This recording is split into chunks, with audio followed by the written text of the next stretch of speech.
台中一個姓林的查甫人涉嫌對同居女朋友2歲的查某囝長期虐待，最後共虐待死啊！也若檢方在今仔偵結，甲這姓林的查甫人，也閣這位姓楊激甜甜的媽媽起訴，交予國民法官審理。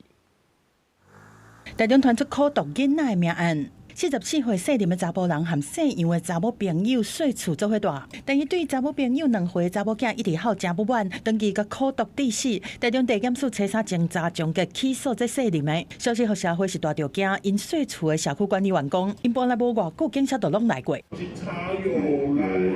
幾次啊？他們其實搬來沒多久，他們就。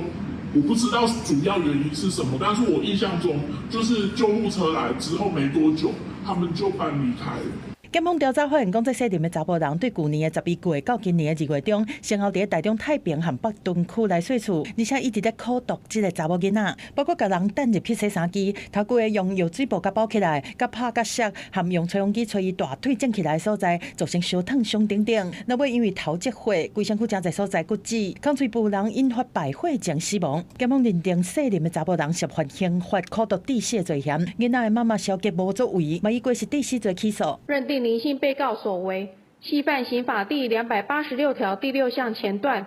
對於未滿7歲之人施以凌虐致死罪嫌，依國民法官法規定提起公訴。我們樓下鄰居有聽到不當的吵鬧爭吵聲音，或者有那個管教孩子的吼叫聲，其實我們都可以多一點點關懷，然後需要的時候就打113進行通報。家扶基金會表示講，脆弱家庭的成員其實唔免單獨面對，會當尋求社會資源的幫助，包括照顧囡仔的歇喘服務和經濟輔助。厝邊若是有聽到冤家的聲音，甲囡仔在嚷等等，都會當提供警覺來通報，就會當避免這種悲劇再發生。記者綜合報道。